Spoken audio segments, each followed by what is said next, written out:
رمضان المبارک کو سیاست کی بھیٹ مت چڑھائیے۔ ایسا محسوس ہوتا ہے کہ ظالموں نے رمضان المبارک کے مہینے کو ہی سیاست چمکانے کے لیے مختص کر لیا ہے۔ اس ماہ مبارک میں حکمرانوں کی سیاسی سرگرمیاں تیز ہوتی جاتی ہیں اور عدالتیں بھی اس مہینے میں پہلے سے زیادہ متحرک ہو جاتی ہیں، جس کی وجہ سے عوام کی توجہ عبادات کی بجائے سیاست پر مرکوز ہو جاتی ہے۔ گزشتہ برس بھی تحریک عدم اعتماد رمضان کے مہینے میں ہی ہوئی تھی، جس میں بڑی بڑی سیاسی سرگرمیاں جاری رہیں۔ سیاسی رہنما آپس میں ملاقاتیں کرتے رہے اور لمحہ بلمحہ صورتحال تبدیل ہوتی رہی۔ عوام اقتدار کے ایوانوں کی طرف کان لگائے ہوئے تھے اور نظریں سپریم کورٹ پر جمی ہوئی تھی کہ ایوانوں کی صورتحال کیا ہے، کس کے نمبرز کتنے ہیں اور سپریم کورٹ سے کیا فیصلے آ رہے ہیں۔ سیاسی جوڑ توڑ جاری رہا۔ قومی اور صوبائی اسمبلیوں کے ممبران وفاداریاں تبدیل کرتے رہے۔ یوں بالآخر اپوزیشن جماعتوں کا پلہ بھاری ہو گیا اور رمضان المبارک میں ہی حکومت تبدیل ہو گئی۔ اب ایک بار پھر رمضان المبارک میں پنجاب اور خیبر پختونخوا کی صوبائی اسمبلیوں کے انتخابات پر بحث اور ایک جنگ جاری ہے۔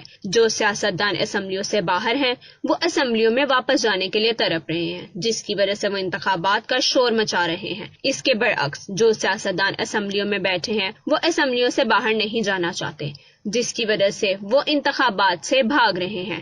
یوں سیاسی صورتحال پھر نہایت کشیدہ ہے۔ سپریم کورٹ نے تو 14 مئی کو انتخابات کرانے کا حکم دے دیا ہے، لیکن اب بھی انتخابات ہوتے ہوئے دکھائی نہیں دیتے۔ حکومت کے پاس کئی اور طریقے اور بہانے ہیں جن کے ذریعے وہ ان سے بچ سکتی ہے، جیسے عدالت نے اسلام آباد کی بلدیاتی انتخابات کرانے کے لیے 31 دسمبر کی تاریخ دی تھی، لیکن حکومت نے نہیں کرائے اور حکومت کا بگڑا بھی کچھ نہیں۔ اسی طرح فی الحال تو یہی دکھائی دیتا ہے کہ حکومت انتخابات سے فرار کا کوئی نہ کوئی راستہ نکال ہی لے گی۔ بہرحال یہ تمام صورتحال عوام کے لیے پریشان کن ہے اور عوام اس سیاست پر نظریں جمائے ہوئے ہیں کہ وہاں کیا ہونے والا ہے۔ سیاسی جماعتوں کے کارکنوں نے سوشل میڈیا کے مورچے سنبھالے ہوئے ہیں اور وہاں سے سیاسی گولہ باری جاری ہے۔ سوشل میڈیا کھولیں تو وہاں سیاسی کارکنان چھائے ہوئے ہیں اور لمحہ بلمحہ سیاسی پوسٹیں کر رہے ہیں، اپنے تجزیے پیش کر رہے ہیں اور ایک دوسرے کے خلاف زہر اگل رہے ہیں۔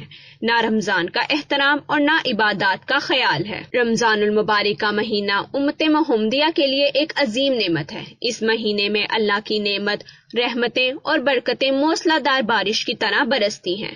رمضان کے مہینے میں اتنی رحمتیں اور برکتیں رکھی گئی ہیں کہ ایسا محسوس ہوتا ہے جیسے اللہ تعالیٰ نے اس امت کو بخشنے کا ہی فیصلہ کر لیا ہے اور اس امت کے گناہ گاروں کی بخشش کے لیے رمضان المبارک کو ایک بہانہ بنایا ہے۔ حضرت ابو ہریرہ رضی اللہ عنہ سے مروی ہے کہ نبی اکرم صلی اللہ علیہ وآلہ وسلم نے فرمایا، جب رمضان کا مہینہ آتا ہے تو آسمان کے تمام دروازے کھول دیے جاتے ہیں، جہنم کے دروازے بند کر دیے جاتے ہیں، شیطانوں کو زنجیروں سے جکڑ دیا جاتا ہے۔ اس حدیث میں آسمان کے دروازے کھولنے سے صاف واضح ہوتا ہے کہ جب تمام دروازے کھل گئے تو اللہ رب العزت کی عنایتیں براہ راست زمین پر اترتی ہیں، جن کے راستے میں کوئی رکاوٹ نہیں ہوتی۔ اس مہینے میں نیکیوں کا ثواب بڑھا چڑھا کر عطا کیا جاتا ہے۔ اس مہینے کے ثمرات و برکات سمیٹنے کے لیے ضروری ہے کہ اس میں خوب عبادات کی جائیں اور اللہ کی طرف رجوع کیا جائے۔ جھوٹے اور مکار سیاستدانوں کی ترجمانی اور دفاع کرنے کی بجائے علم دین سیکھنے کی طرف توجہ کیجیے۔ رمضان المبارک کی مبارک ساعات کی قدر و قیمت کو جانتے ہوئے اس میں اپنا وقت ان مباحثوں میں برباد نہیں کرنا چاہیے۔